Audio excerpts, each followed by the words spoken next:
chat room so that we can take them as we get them. That would be helpful as well. I'd just like to welcome Minister Michael Tibollo, who is with us. I just wanted to mention that we are recording too. Oh, we are recording. Good point. So if anybody has concerns about that, we just want to say that off the top. So welcome Minister Michael Tibollo, Associate Minister of Mental Health and Addictions, who is with us today, as well as Hayley Peek, who's the co-creator of Supporting Through Struggle. Our speakers today on mental health in the workplace and the impact of COVID-19. And with the workplace and our personal space kind of merging together right now, this is really a really acute topic to have a conversation around. And we'll hear from both of them with an overview, and then we're going to open it up for your questions. I'd also like to recognize from the Newmarket Chamber Board that we have Pierre Bonhomme and Carol Shirtliff-Hines from our board on the line. If any of our other board members have joined and I didn't see you, thank you for being here as well. And I see we also have John Gallagher Murphy on the line from MPP Christine Elliott's office. Finally, I'd just like to recognize Ron Minkin, Ron and Natasha Minkin of Minkin Employment Lawyers, who are our partners in advocacy and have been really key and as we move around through this new reality. With that, I'd like to turn it over quickly to Adam Soppelsa from our government relations team at the Chamber, just to give us a quick update on some of the things we've seen happening this week. I know you're used to seeing Abdus Samad, but Abdus had another commitment today. So Adam agreed to come on and give us a quick update. Okay, thank you, Tracy. I'll try to keep this as brief as possible. Our timing's good though, because literally in the last half hour, the federal government have just announced that the Canada Emergency Wage Subsidy will be extended beyond the current June deadline. That's all that we know for the moment, but they've said that there'll be further announcements on that next week, so we'll be certain to keep an eye out for that. They've also announced the formation of industry strategy councils, which are going to assess sector-specific relief. This was something they'd already started earlier this week with the agri-food sector bailout, which they gave, which was to the tune of roughly $252 million. They've touted that they're going to move towards arts and culture initially, and then other sectors that they've brought up are tourism and the airline sector specifically. So again, we'll keep an eye on that and hopefully have more announcements on that in the future. We're still awaiting more information on the Canada Emergency Commercial Rent Assistance in terms of the application process for that and how all that's going to work. And obviously that's shared across with the province as well. So I think we'll use that to pivot over to the provincial updates. Obviously, we're still in phase 1 of the provincial framework for reopening. So that just means that there's some limited businesses that have reopened.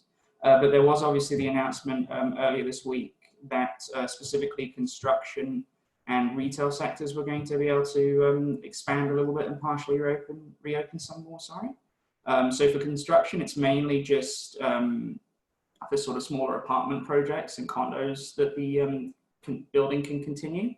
As of today, though, on the retail end, garden centres and nurseries are open for in-store payments and purchases, some of them at least. And so they'll be operating under the same guidelines that grocery stores and pharmacies currently operate. As of tomorrow, that should apply as well to hardware stores and safety supply stores.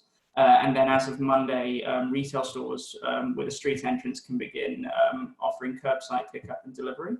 Obviously, the Premier's announcement will be later today, so there might be more, but as we'll keep on top of that and let you know of anything else that comes out. If any of you have any questions or anything like that, feel free to drop them in the chat. If I can't answer them during this, then I'll take them away and hopefully have them to you at some point fairly soon. Thank you. Great, thanks Adam. And I know you all have a lot of questions about the gradual reopening and what you need to do to prepare. We are going to cover that on in our Tuesday breakfast networking, as well as next Friday. We'll cover that as our subject to discuss. So any questions that you have that are urgent, certainly put in the chat. Adam will attempt to answer those, but we want to concentrate today on the mental health piece. And without any further delay, then I will turn it over to you, Minister Tbollo, if you would like to address us. There, I'm unmuted, I think. Perfect. Thank you, Tracy, and thank you for inviting me to attend this meeting today and give a bit of an update in terms of mental health. The ministry, for me, is extremely important, not just as a standalone, but also as how it ties into everything that's happening, especially now during the pandemic. What we're doing is we've now established, as was announced this week, a command table. The command table has been working and collaborating with the other command tables to ensure that whatever we're doing, whether it be in health, whether it be with respect to the opening of the economy, will take into account the situation that we see emerging with respect to mental health and the addiction sector as well. One of the things that we do know is that, and we're watching very carefully the curve with respect to the to positive tests with COVID. What we're doing is we're monitoring what is happening with respect to the curve relating to mental health and addictions. And you know, the numbers are increasing in terms of people that require supports. We've seen an increase, and as a result of that, the investment of the $12 billion to support the Connects line, the Kids Talk line, the Bounce Back, and the different programs that existed prior to the pandemic. As a result of the increase, we're doing what we can to increase the amount of services that we can provide virtually.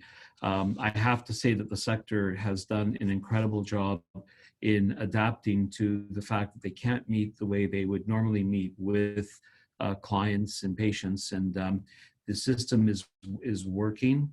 Could we do better? Could we do more? Absolutely. And that was one of the reasons why we introduced the internet-based cognitive behavioral therapy. As part of the program that we were developing, the roadmap to wellness, the strategy for the mental health and addictions for the province, the plan that's being put in place, we announced it just before the pandemic, and it basically didn't get the push that we were hoping to get with it. But one of the most important components of that strategy is the mindability. So the structured psychotherapy and the use and the ability to use structured psychotherapy, not only in the virtual world, but also to have that as a strategy to utilize in the future for the moderate to mild cases of anxiety and depression. So we're very, you know, I hate to talk about this as the pandemic as being something positive, but if anything can be taken from the pandemic is just how adaptable and how quickly our associations have adapted to the new reality of how to deliver services and the collaboration that's taken place. And as a result of all that, the structured psychotherapy or the programs being implemented immediately. So we're working with Morneau Chappelle and we're working with Mind Beacon. These programs are up and running now. They're available through ontario.ca. And the process is basically, you know, you can request for the services yourself, or you can be referred. But the important thing is that the services are there. And we have to make sure that people understand that the supports are there. The Angus Reid polls that came out, I believe last week, indicated that 50% of the population of Canada is dealing with anxiety and depression that they did not have previously. And we know that it's impacting most significantly on women between the ages of 18 and 54. And I would suspect that the reason for that is the fact that women look after the kids are at home, they're becoming teachers, they're becoming, you know, their moms, their partners, spouses. The pressures are most heavy on women, and we're recognizing that as part of the command table. We're also seeing in the addiction sector that given the fact that the churches are all closed, AA meetings and NA meetings are not taking place. So we've seen an increase in relapse rates with addictions and with alcohol and substance addictions. We're also seeing more calls being received with respect to domestic violence and violence against children. So we're cognizant of these things, and having a command table is extremely important because it allows us to identify and find solutions that we can quickly implement. I'm going to leave it at that because I think it's probably better that I give you more time for questions than just talk. But it's important, and I thank you for these types of meetings because this is where the solutions are coming out. It's helping us identify things that we would not normally see. So I appreciate it, and I'm all ears, and I'm going to listen intently. And I'm sure I'll take away some important information that I can share with other people at the table. So thank you again, Tracy, for having me here today. Thank you again for joining us. And I think that the stress and the anxiety right now that everyone's feeling is very acute. And as employers, it's kind of difficult to juggle that as well. And we'll talk about that when we get to the question period. I thought I would just turn it over quickly for an overview from Hayley Peek as well. So Hayley is the co-creator of Supporting Through Struggle. And I thought hearing from you, Hayley, right now, and thank you for giving us your time, would also be helpful to start the conversation, and then we can move into questions that you can both deal with. I just wanted to recognize that our MP Tony Van Bynen has joined us as well, so I just wanted to recognize. Thank you for joining us.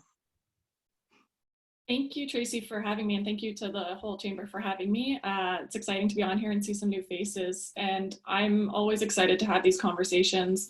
I'll give you guys a bit of background on who I am, because I feel like some of you probably know each other pretty well.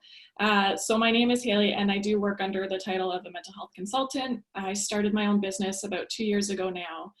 And the nature of the business I do isn't from a clinical standpoint. My work predominantly in mental health is from a peer support standpoint. So for anyone who's not familiar with what the principles and what peer support is as a skill set, the premise is that a peer supporter is someone who has lived experience with mental health, mental illness, addiction, and is on a road of recovery in a healthy space and is taking the training and has all the self-care and pieces in place to support someone else starting out on that journey. So it really is a complement to clinical services. So I'm always first to say I am not a therapist, I am not a clinician, but the work that I do one-on-one with individuals when I am in a peer support role is to support from an emotional, a practical, and a social space. So some of the work that I do is in partnership with CMHA in York Region South Simcoe. I do youth peer support with them with their mobile unit. But in my own business, a lot of the work that I do now is facilitation and education and speaking engagements, which were lined up quite a bit before COVID happened. So now I'm doing a lot of webinars. So this is all a very new platform for me as well, and definitely brings up my own anxieties that I live with. So I appreciate your patience as we navigate this. But just to go back to the work that I do. So the workshop I co-created with a colleague in the last year called Supporting Through Struggle, that was created out of a space of lived experience. How I got into this work wasn't because I took social work in school. I come from a very different background, and I was a consultant in a very different industry for a while. But I came into the mental health field because I lost 2 jobs in a year due to mental illness and struggling to get support in the workplace. I'd never owned that I dealt with mental illness or addictions and things like that before. This was back in 2017. So when it first came on, like many who have been through it, it is incredibly difficult to process what's happening at the time, because you go from feeling normal and capable to not being able to understand why you can't even leave your house, why you can't get on that GO train, why you can't tackle the project as you used to be able to, no problem. So it was a huge learning curve for me a few years back. And unfortunately for me, I lost 2 jobs as a result because I didn't have workplaces that were supportive of this conversation. I'm always the first to say in both situations, I had 2 managers that were phenomenal for me and definitely lifelines when I came forward and had to disclose in the workplace. But the reality of the nature of the workplaces was they weren't built to support that. The individuals who were meant to be your support weren't trained in how to have difficult conversations and how to show empathy and non-judgment and be there for you instead of making you feel like your back is against a wall. So that's how I got into this field. You know, I did a lot of my own work on getting well and facing my own demons, and decided I wanted to make a change for other people struggling, because this was really important, and it didn't make sense to me that this is what we were seeing. And it spoke to the national average, what we saw. You know, short-term disability rates before this pandemic were through the roof, depression being one of the leading reasons for that. So this is a topic and a reality that existed pre-pandemic. And I think as much as it's upsetting for me to see people experiencing anxiety and stress and depression for the first time, because I really do feel for individuals going through this for the first time, it has brought even more attention to this subject matter. And especially in the workplace, where employers are now looking at this thinking, how do we address this now? Now's the time to be proactive with this, because they keep saying the second pandemic is going to be the mental health pandemic. It was already here. It already existed, and now it's just being put under a microscope. So we really need to look at this. So it's amazing to hear some of the things from, you know, federal and provincial level that are coming through the pipeline for clinical services is amazing. I wish that had been accessible when I was first really ill.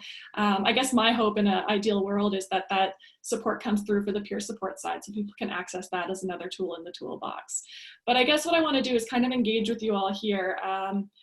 If you're willing, and if you're willing to be a little vulnerable, and I'm totally on the spirit of vulnerability this morning, in full transparency, I had a good cry this morning before this webinar, because I'm having a tough week. So that's where I'm leading from right now, where it's a lot of emotions, and that sometimes is the day. I live with my own mood disorders and labels, and yeah, sometimes they get the best of me. So how many people on here, if you're willing, show of hands, are experiencing higher levels of stress or even anxiety for the first time? Yeah. I know it's vulnerable to put your hand up for that, but I think that's amazing that you're all willing to share. How many people are feeling like what they are feeling isn't valued, like isn't valid? They shouldn't be feeling that way. Yeah, a little bit, not sure. All right, so what I want you guys to do is, you can do it in the chat. I want you to just take a moment, focus on right now in this moment. If you had to pick one word in what you're feeling, what is it? So for me, I would say I'm feeling vulnerable today, hence my early morning cry. What's your one word that identifies where you are right now? Sad, gratitude, sad, lots of sad, stressed, frustrated, thank God, lonely, anxious about the future, stressed, lots of stress coming through, angry, depressed. Yeah, irritable, tired, dejected. Yeah, agitated, overwhelmed, tired. Yeah, this is all awesome. I really appreciate you guys sharing and taking part in this. Thankful, finally getting rest, amazing, stuck, overextended. So what I like to start any time I do facilitation or webinars, I like to do this exercise, which seems really simple and almost maybe too fluffy for some folks, but we actually don't spend time identifying how we feel. I know in school, even in my upbringing, that wasn't a thing that we did. And when I first when I first started my work in recovery, this simple exercise of learning how to identify how I felt was the biggest challenge for me, because I wasn't used to doing it. And we often gravitate to the core emotions, sad, angry, happy, nervous. We don't often expand our vocabulary around this conversation. And that's often because we don't have the words. Sometimes when you're in that space of feeling overwhelmed, whether it's with mental illness, mental health challenge, addiction, it is all consuming. It's all you can think about, all you can feel, and it can be really hard to put that into words. So, sorry, I'm getting distracted now by the chat. I'm just gonna come back to this is what happens, too many things happening. So this is a really important piece right now. So some of you on the line might be entrepreneurs, some of you might be employees, others might be employers. I don't know where you all come from, but you're all in the business community to some extent. And one of the main takeaways I'd love for you to take from this webinar or meeting is that if you're in a leadership position and you're having this conversation with your teams or in your organization right now, and you're trying to figure out how do we support our staff, whether it's returning to work or during this virtual work environment, having your own self-awareness practice is number one. You need to be able to identify where you're at and be upfront and honest about that if you're going to even attempt to support someone else. Because if we can't do that, we can't be in tune with where other people are at and what they might need. The second piece of this, the new reality is, I saw this article a couple weeks ago or a week ago, and it was this concept, you keep seeing things online maybe that people are saying, we always complain we don't have enough time, and now we have all the time in the world. So if you don't come out of pandemic with a new skill, you wasted time. When I saw that, it drove me crazy. I thought it was so offside, because the reality is we're not working from home while dealing with a pandemic. We are dealing with a pandemic and trying to work from home. So I want you to just think about that perspective for a second. I think there's a lot of individuals that I've spoken to over the last few weeks, including myself, and I have been beating down on myself to say, I've got all the time in the world right now. My work for 6 months in person was stripped away in 3 days from me a few weeks back, which did not feel good, but that's the reality. So now I'm pivoting my entire business online, and I have the time to do it, but I don't have the motivation, because in the first couple of weeks of pandemic for me, I had to wrap my head around embracing isolation, which for so long for me with my depression has been a red flag.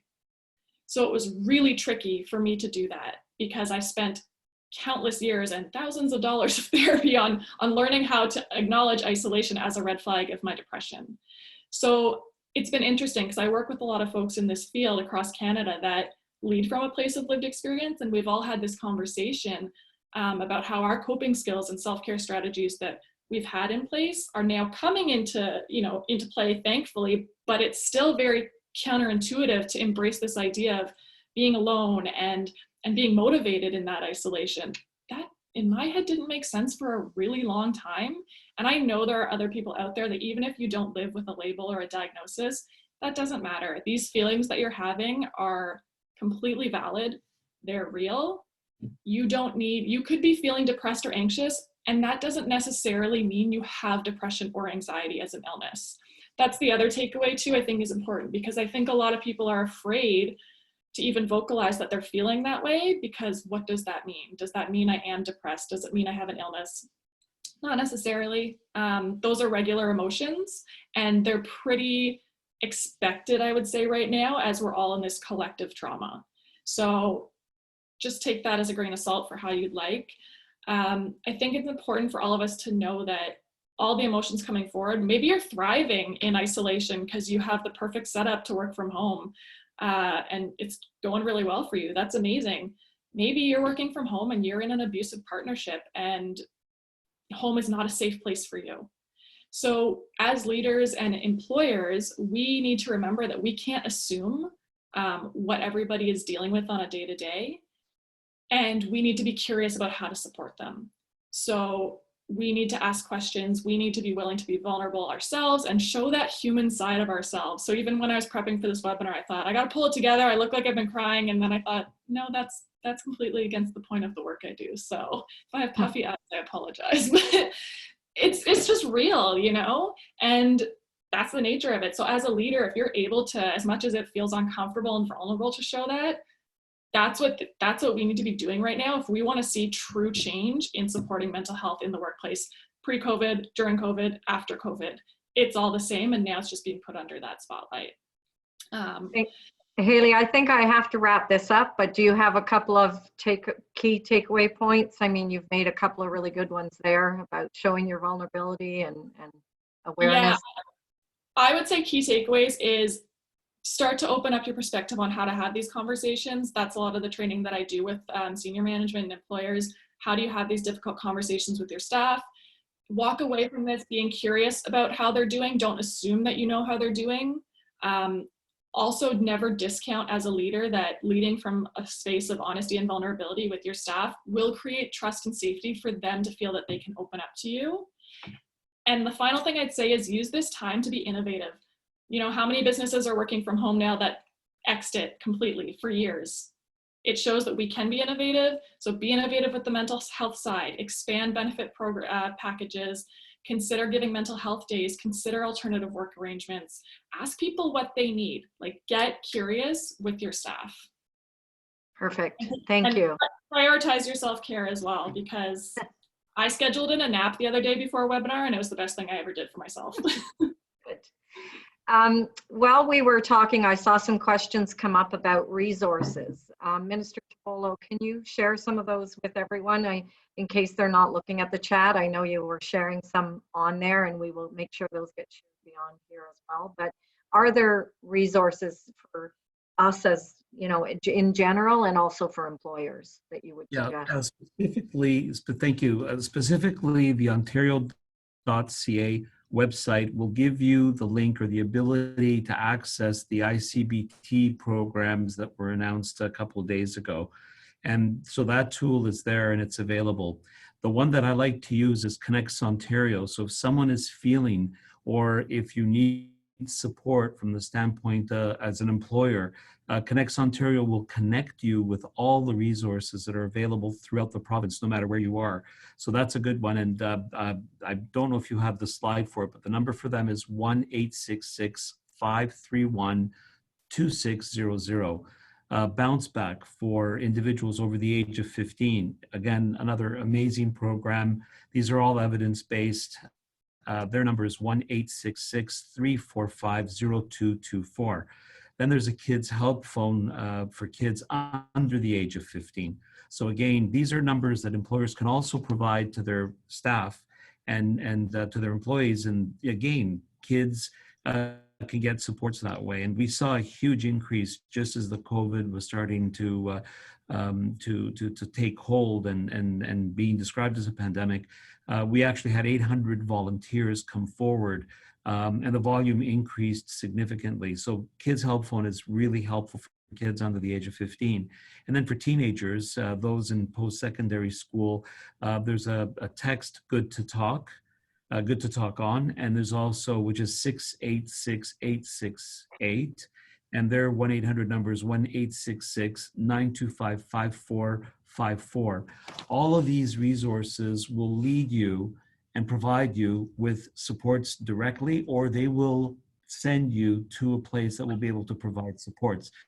And I want to make it clear that while everything is being delivered virtually in all these organizations, all the agencies that provide services have gone virtual, for more acute cases, there are meetings that still take place face-to-face. So we're trying to be as comprehensive as we can with the systems that we have in place and provide as much services as possible.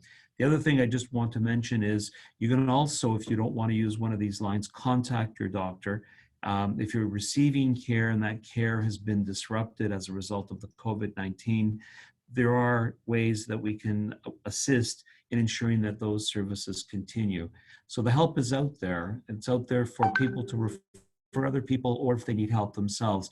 You've got to take advantage of it though and reach out, because again, people are there to help. And we do know that these evidence-based theory supports that we have in place do make a difference in people's lives, and you can overcome issues of and manage issues of mental health and addictions as well.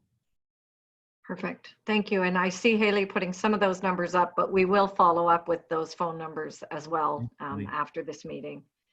Another question, I think, what are your primary concerns in terms of how social distancing measures and COVID-19 will impact mental health during COVID-19? And then even beyond that, what sort of impact do we anticipate as some of the fallout? Is that for me, Tracy? Yes, sure. Absolutely. I have concerns. I mean, I've since day one, I've been telling people, let's not talk about social distancing anymore. Let's talk about physical distancing. Because I'm concerned that people are going to interpret social distancing as meaning that we should not socialize. We need to get back some normalcy. Are we going to open places of worship? How can we open them? By maintaining physical distance. How do we go about going forward in our lives? We're talking about airplanes, reversing the mid seat or keeping the center seat open or putting up shields in between people. The reality is that things are going to change. Will we be wearing masks when we're going to church or into shopping centers or whatever, over the course of time. So right now, the only thing we can do that we know for sure is helping, and we're seeing the curve being bent, is by maintaining that physical distancing and by taking precautions like washing our hands, wearing gloves, wearing masks. And I think that's going to continue. It's going to continue because it's the only way we're going to be able to keep this from becoming, a pandemic that's going to continue throughout the summer and into the fall. Going forward, I think that the same type of restrictions with respect to contact will continue simply because it makes sense to do that. And we know going forward that we could potentially see a second wave in the fall. So we're going to do everything possible to ensure that that physical distancing measure is taking place. We're also being as aggressive as we can with respect to testing. So anticipate that that will continue and probably will increase in terms of the numbers being tested, so that if we do have any kind of an outbreak in a particular area, we will be able to trace into the community where and how it was impacted, so that hopefully it can be contained and we don't have a massive shutdown of the economy and another stay-at-home order. So the Ontarians, and the Premier says it all the time, have been incredibly faithful to this doctrine of staying at home and maintaining that physical distancing. I think that if we put these protocols and continue with the protocols in place that the Chief Medical Officer has put forward, we can contain it, we can manage it, and while that's going on, of course, my biggest concern is how are we doing with the mental health of our entrepreneurs? How are we doing with the mental health of the workers? How are we doing with the mental health of our kids and our seniors? So we're being very cognizant, and we will continue, the command table will continue working and collaborating with each other to ensure that we don't miss opportunities to help individuals that are in need. Perfect. Can I interject and just throw something into the conversation here? And with respect to the children, because Carol, who's on here in one of our meetings last week, had brought up, and it sat with me, and it causes me stress about the kids, and that their teachers have always been the ones that are their safe place if there's something or an issue going on in the home, and now they don't have that connection. And so what can the rest of us do?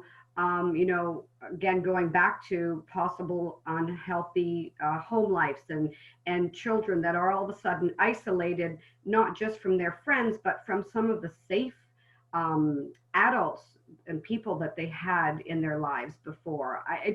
The whole thing, it causes me stress just thinking of it for children that are out there. So I just wanted to dig a little bit deeper into that. First off, the children and youth services that we have in the province were in the past, a lot of it was virtual, and they're continuing, and they're doing a great job with that. But in addition to that, I'm not sure if you remember my ministry, or the ministry responsible for mental health and addictions, invested an additional $27 million into the school system, and we've hired 180 new people to work in the sector. And they're part of the command table. So the issues that relate to children and the resources that are available to them and how they're being handled between the Ministry of Education and the Ministry of Health, we're trying to ensure that the resources are there to help the kids. Our provincial investment is about $40 million between education and the health ministry for the mental health of our kids. Is the system perfect? No. We're working on doing the best we can, and the resources that we have need to be fine-tuned. So the best thing to do is to bring forward to us suggestions or where you notice gaps, and that goes for everyone, even the parents that are at home. I mean, I can't believe last week I spent 3 nights talking to constituents in my in Vaughan Woodbridge, all of them women, all of them moms, all of them, having to deal with education and husbands. And it was really interesting to listen to that frustration, because I'd never heard it before. And realizing that the brunt of the burden of this COVID-19 is on the women. And you know, are we doing enough for them? And that's something I brought to the command table Tuesday, because again, I'd like to know that the supports are there. Children obviously are extremely important as well, because again, they're in a very different environment and they're experiencing trauma that's not necessarily visible today, but it will manifest itself once these kids go back to school.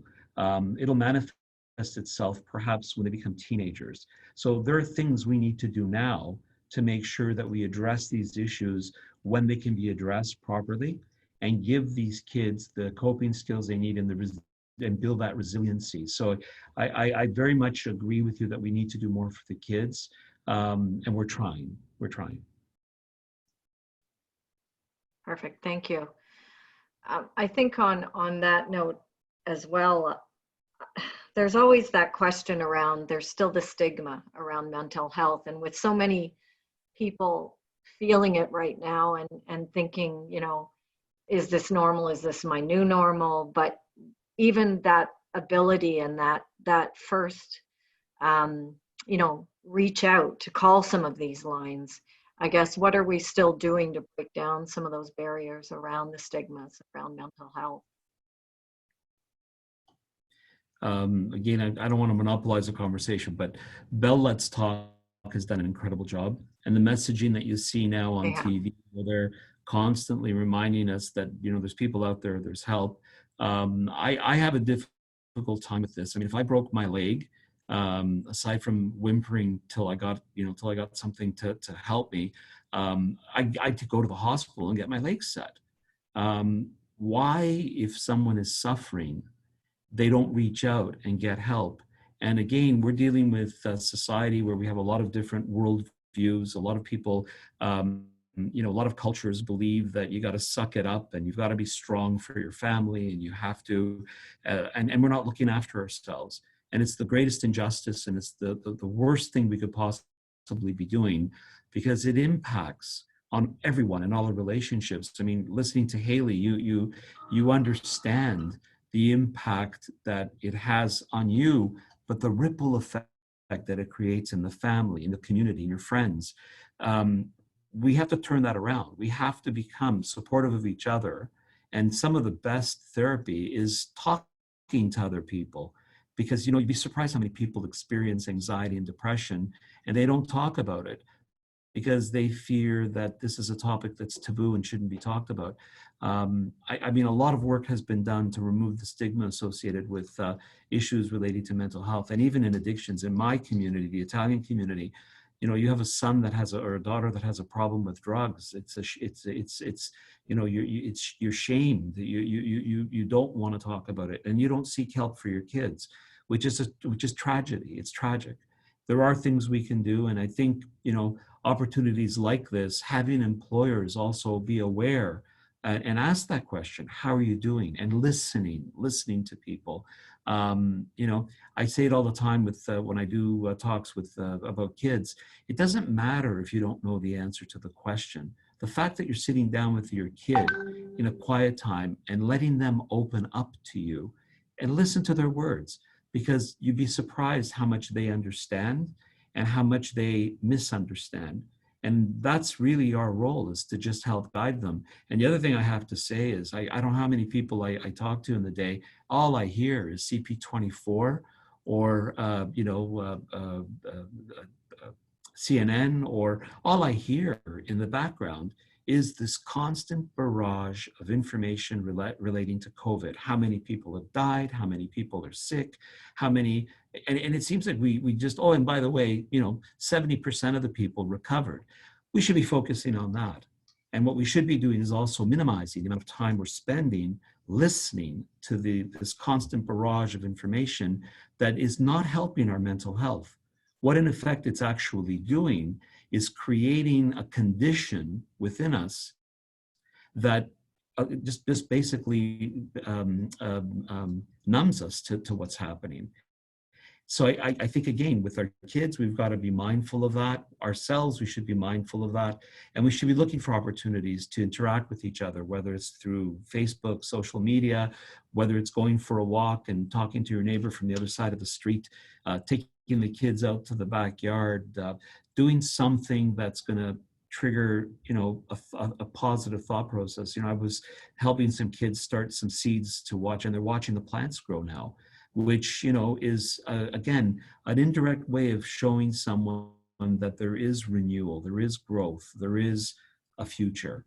And these types of things are things we need to do if we want to stay healthy in these difficult times and get to the other side. And I know we can do it because, again, if you look at statistics, and we don't have another example like a pandemic, but we have had world wars, we've had recessions. One of the things that we've learned is that 90% of the population is really resilient enough to slowly work through their problems.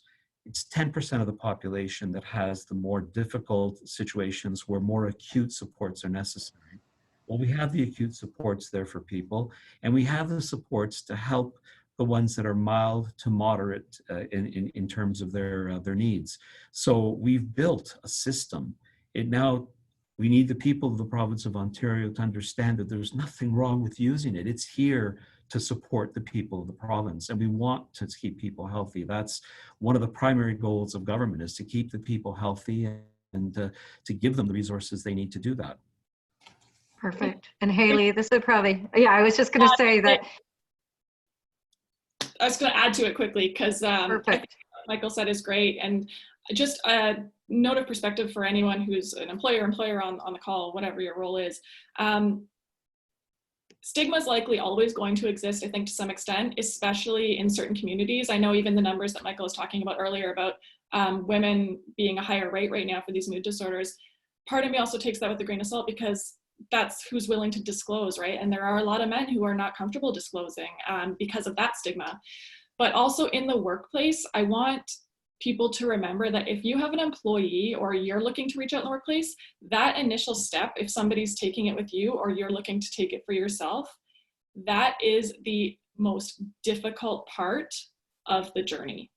So if somebody is opening up to you, I want you to remember and look at it as that took an incredible amount of bravery and strength for them to do, because not only is it vulnerable to begin with, whether it's a loved one or in the workplace, but when you're doing it at work, you're already feeling like you're going to lose responsibilities, you're seen as weak, you're going to get fired, and from my own perspective, the second time around when I went to disclose, I worked for an employer who on paper looked great. They had the Bell Let's Talk campaigns. I headed one of them, and they had done all the trainings and they looked great on paper. But when I came forward for support, it all fell flat because their policies and procedures that were in place were not built and written for the staff. They were old school. And that's something that I talk to HR crowds a lot about this now and challenge them to look at those policies and rewrite them. They need to be rewritten for your people, for longevity of your business, especially with new generations coming into the workforce, younger than myself. Like, there is no tolerance if they don't have room to have these conversations, right? And I think it's critical. So it's something to look at as well. But do remember how much strength and bravery it takes for someone to come forward. And even for yourself, if you're thinking of asking for help right now, it is the hardest part of the journey, but it is so worth it. So just a bit of perspective on that.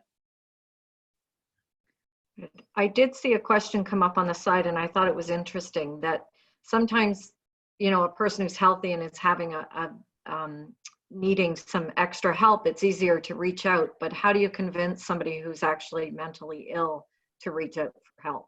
So that's the question that's come up on the side.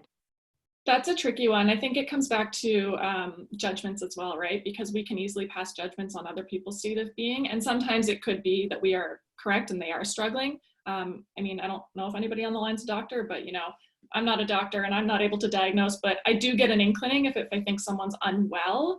And so if you have somebody approaching you who's unwilling to get help, or you're looking to approach someone who you think needs help, it's just having that human conversation. Like, leave out the words mentally ill, leave out the labels. It doesn't matter. If you reach out in compassion and just say, I've noticed that whatever you've noticed, maybe they're having a hard time, maybe you can just see it on them and just say, I'm just wondering if I can support you. How can I support you? Not, you should get help. The last thing you want to do when someone's ill is take away their empowerment and take away their choices. Because especially with anxiety comes from fear, and anxiety comes from lack of control. So when you start to open up, if you feel like your control is being taken away even more, you shut down. And that happened to me. You need to feel like you're in control of your own decisions. So you can have a conversation out of compassion and start that talk, and they might say, no, I'm fine and thank you, but I'm okay. You have to be okay with that. Obviously in the workplace, if it's impacting their roles and responsibilities, then you need to navigate with it. But someone has to be ready for help, and we can't force that on anyone else. And I'm a living example of that. And I have an ex-spouse who battled with addictions, and I had to remind myself of that with him as well when he wasn't ready, and I wanted him to be, so I couldn't push that on him. So it's just have the compassionate conversation and use language that will let them feel like you are with them to whatever capacity that is, instead of an attacking kind of language. I did have one other as well, because I've had a number of people reach out and say that when they've got a little bit more time, and whether they're working at home or not, and they could go out for a walk, or they have the opportunity now to exercise at home, why are they struggling with such a lack of motivation? Because we're in a pandemic. Because we're so because we're all asking this question, why am I struggling to get motivation? I ask myself that all week, because I had a great week of, things like this that does motivate me, but it also drains me because my illness is my work. So it's, but because that's real, we're human. We're all in this collective trauma, to put that word on it. Whether you believe in energy work or not, it is impacting you in some way or another. It could be because you're isolated at home, you have kids who are homeschooling now, you're trying to work from home in an office. That is normal, and that is to be expected. And it doesn't surprise me that we're all exhausted, because change is exhausting, and this is a huge change in so many different areas. So if you're not feeling motivated, the best advice, which I don't like giving advice because that goes against what I do, the best insight I can give someone is to say, I feel you on that. I struggle with that myself. And the best coping tactic for me is always to say, okay, I'm having a day where I'm just not motivated, and it sucks, and it doesn't feel good, and I want to beat down on myself, but I know if I do that, I just spiral. So I'm just going to be okay with it today and work with it. Don't try and push it aside. Don't try and ignore it. You have to honor it and work with it, because that's how you gain back control, and that's how you learn coping techniques. Same with anxiety. Anxiety feels horrific in the body, and often we actually get more anxious about feeling anxiety in our body, and that spirals you. And for so long, I couldn't cope with anxiety because I tried to get rid of it. Sitting with it and the discomfort of it, and just talking to it out loud, writing down whatever, and being like, yeah, I feel you, you're here. This is not fun, but I am in control, and I'm going to be okay. So that's actually one of the first pieces of work, and it is a CBT training technique. My notes come up in the chat. Honoring it. Don't try and fight it, and just be okay with it, even if it doesn't feel great. That's the first step to resilience. If I can add in as well, one of the things that I've found, Hayley, that's really helped me, and I know it's helped a lot of people as well, is we're creatures of habit. And one of the things that the pandemic created was that our schedules and our itineraries were completely thrown into disarray. One of the things that has helped me and helps, like I said, other people as well, is to plan an itinerary, to plan a schedule and schedule your day. So schedule in a walk for 10 minutes, schedule in some quiet time for yourself, schedule in time. So when you put that structure back into your day, it starts giving you that motivation to complete whatever tasks you set for yourself. That this is not a make work or keep yourself busy. It's actually a way of utilizing the time most effectively, whether you have a hobby, whether there's a book that you want to try to finish off, whether there's some recipes that you haven't tried yet. It's important to set that schedule in place again and put the time and block the time in during the day. It will go a long way to helping you get motivated again. Yeah, that's such an important message. Routine is actually the first thing to go when you're ill, and it's what we need the most to stay well. And it's the hardest thing to get back when you're ill. So I love that you brought that up. And if you're an employer and you're thinking how to support employees, again, that's a great tip. Allow employees to schedule in an hour a day for whatever their personal development, call it personal development time, who cares? Let them have that, because it'll sustain them to come through on their deliverables, right? We need to reassess how we measure productivity, and self-care needs to be part of productivity for workplaces. Yeah, thanks, Michael. I think another point right now too is that a lot of people are being hard on themselves because they're at home and there's interruptions, and it's not just the schedule, but it's somehow a perception that they're not giving what they should be to work in some cases. So I'm not giving that 7.5 hours I would normally be giving because an hour of it got interrupted. And I think employers need to understand that this isn't business as usual, and that sometimes that's okay. Like, you're going to get the best out of them and they're going to flex that, and sometimes work an hour on the weekend or through the night, or even so, it doesn't really matter if that hour was taken up. It's that balance in your, and that forgiveness to know that you're allowed to do that. Like, it's okay. This isn't the normal. That's a really good comment, Tracy, because there's actually a report that came out last week that I found really interesting. It said people are actually feeling more stressed out because they're working longer hours sitting at home. So you gotta balance it out. So if you're going to spend 6 hours at your job, at the computer or however, meetings or whatever you're doing, you gotta have a schedule, and you can't, let yourself work. I mean, yesterday I started at 7 in the morning. It was 11 o'clock before I finished. And I'm thinking to myself, I used to work less when I had cabinet every day, or I was in the house every day. And all of a sudden I'm putting in 20-hour days. And so you've got to pull that back and reflect on what should your day look like and how much time do you need? Especially now with the weather changing, give yourself the opportunity to sit on your balcony or go for a walk, and schedule it in for yourself. Take time for yourself. It's not always about your employer, and I'm sure the employers are not happy that I'm saying this, but it's not always about your employer. It's not always about your kids. It's not always about your husband or your wife. You got to give yourself a little bit of time for yourself. And if you do that and you focus on yourself, you'll feel better and you'll be more resilient and you'll be able to handle things better. So it's all about, I guess, moderation and, putting some parameters in place so that, you are being effective at whatever you're doing at whatever time of the day. It's also, there's a few things coming up in the chat too, just about people assume you're more accessible now that you're at home. And it's so true. Like what you guys were just saying, building in the time is critical, and also managing people's expectations. Just because you're at home does not mean you are more available. But I think this is the positive to the pandemic and everybody working from home. I kind of love it because it goes back to challenging all these workplaces that said, no, I know you're working when you're at your desk 9 to 5. And that always boggled my mind because I know how many people I'd look at who sit there and do nothing for 8 hours. So, sometimes you can get your work done in 4 hours and it can be top notch. And that's because you built in 4 hours of self-care or whatever. I'm not saying it's half and half, but there is a balance. So I think it's a kind of cool thing that employers need to really embrace this new mentality of how do you measure productivity, and letting your employees do these things is you're going to come out on top in the end.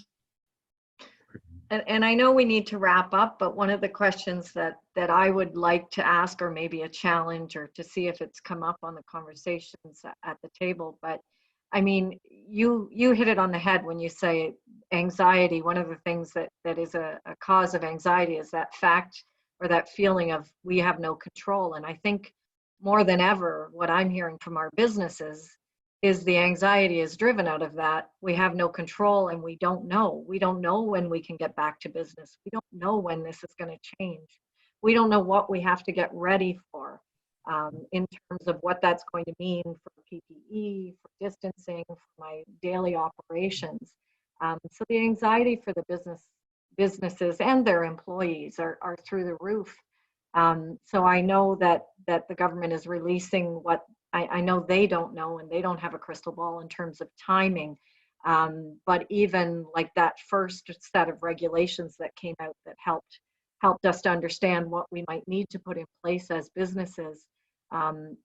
People start analyzing that, and then there's more gray areas, then there's clarity. But the more that we can get those pieces to prepare the businesses for an eventual opening, I think helps reduce that anxiety, Minister. And I wondered if you had some thoughts on that.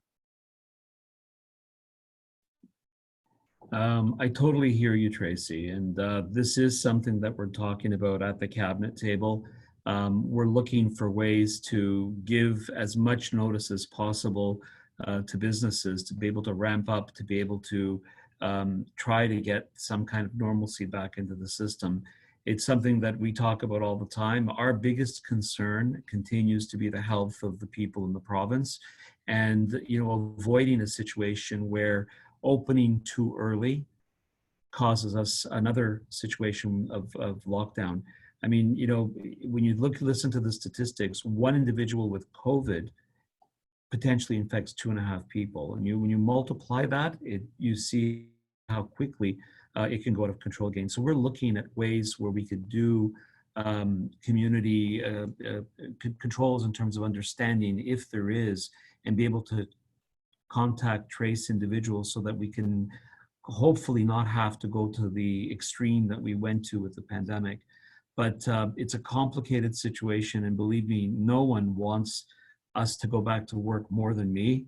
Certainly make my life a lot easier to go back to a routine outside of the house that's supposed at this point. But there's a lot of work we need to do still.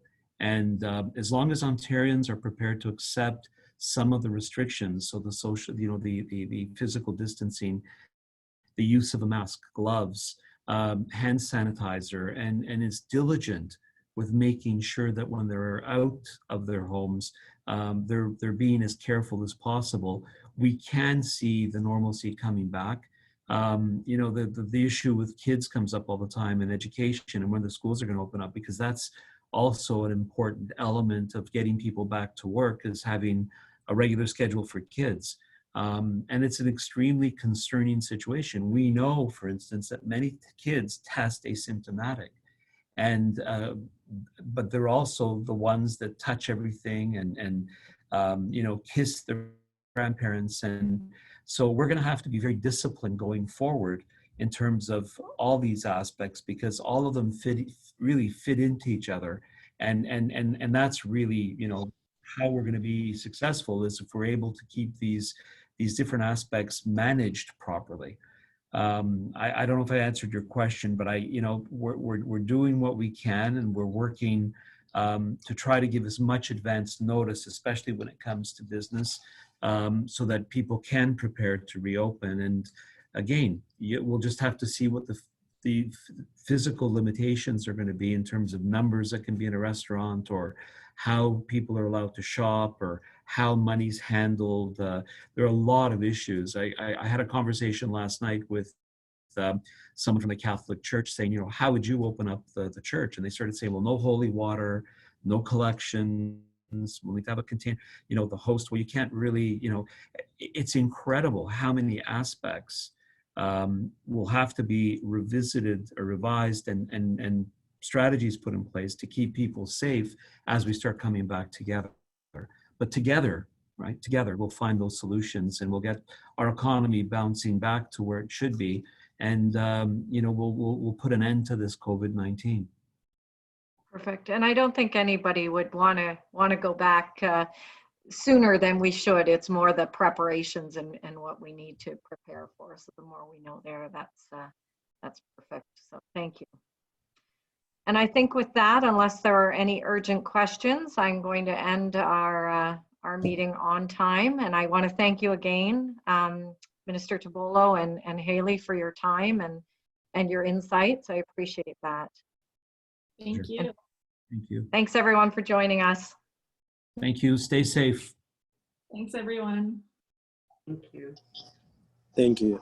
Hayley, just one quick question. Where did you get that painting behind you with the bridge? The thing's awesome. IKEA. Where, what? Years ago, IKEA. Oh, really? Ah, crap. All right. No, I know. Everybody asks about it, and I'm always embarrassed to say it's IKEA.